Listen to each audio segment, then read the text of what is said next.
Yes, mbaniza kadde kano mwasibye mutya muli mutya nenda kubasaba musubscribing ate munyigene kade bagita fa TV video no jimpeleka like ne comment section weeri obaka muntira mu comment section ate osikalinga ogi following the burial of former SFC officer Richard taking place bagenda kubanga bamuziika bitundu by'Essembabule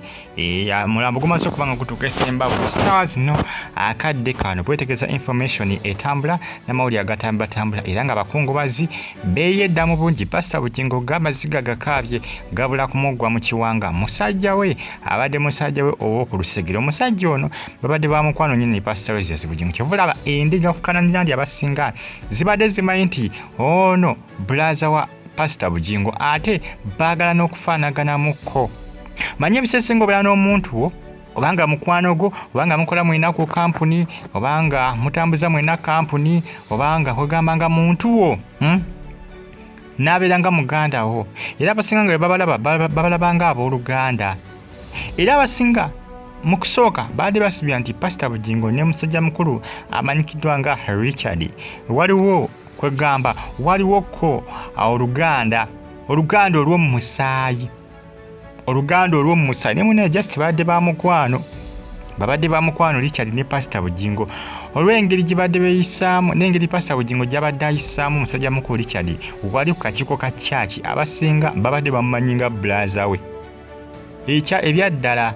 babadde baagalana era nga kakiiko oluusi yakola ki yabeerako okutambuza emirimu egisinga nga Pastor Bugingo amwesiga era nga ebiseesinga oluusi waatabadde yamukiikirira n'amutambuliza ebintu oluusi ng'abitambuza bulungi nnyo nga Pastor Bugingo amwagala nnyo ensonga nti emirimu abadde nga bamulekawo kugitambuza ng'agitambuza bulungi nga Pastor Bugingo bwe yagitambuza kuba Pastor Bugingo bw'agisanga emirimu nga yamaze okuba ng'agitambuza nga agisanga agitambuza bulungi nga bwe yabadde agyagala kwegamba ng'emirimu agitambuza bulungi ng'amwanguyiriza mu bintu ebisinga ebyenjolo Pastor Bugingo bamaze okuba nga batuuka Essembabule Amaziiga agakabye nti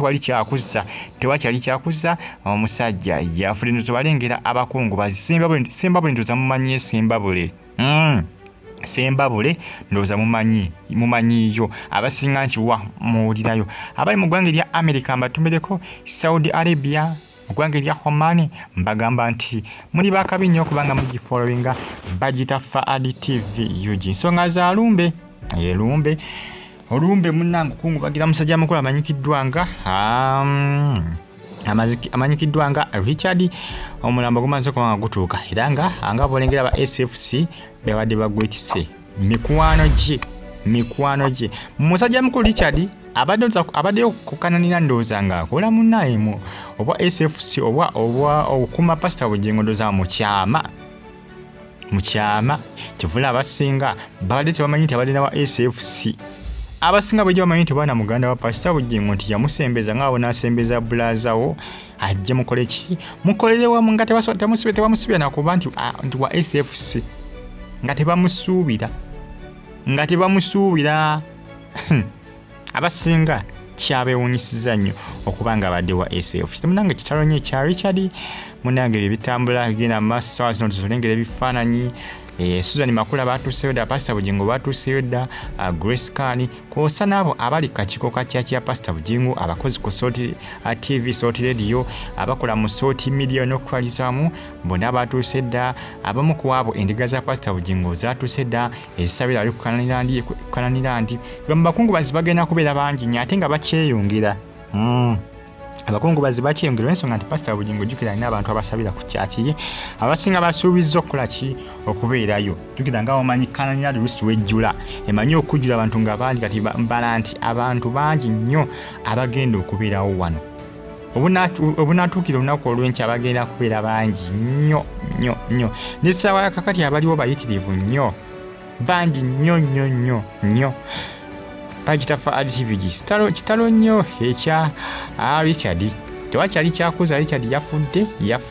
yagenze katonda yekayeka yalina okuba nga amulamuza ekisa n'okubanga munange afuna obwenkanya kubanga tubangi nnyo abazze batibwa naye ng'obwenkanya bo bwagaana obwenkanya bo bwagaana kugamba katonda ye simanyi ebiseera ziganda tulina kukasigama katonda tuba tunakwesagama kuki Katonda kubanga aba family bambi basaba police atisikebeko kyekolo ekyenjawuloko kubanga emmotoka yatwalibwa ku kitebe ky'abambega wali ekibuli emmotoka gye bakubiddemu omusajja mukulu Richard gibabalumbiramu ne Pastor Rosias Bugingo etwaliddwa wali ku kitebe jjukira yabadde nagulu kati twalidde ku kitebe ky'abambega aba CID wali bitundu by'ekibuli nenga omulambo gutuusiddwe Sembabule ndowooza balengera Amaziiga gokagoka mu family abantu bangi nnyo ate nga bakyeyiwa bangi nnyo wali Sembabule. Mbagala nnyo mwina subscribe button nyigene kale fa ADTV kimbera bulungi mwera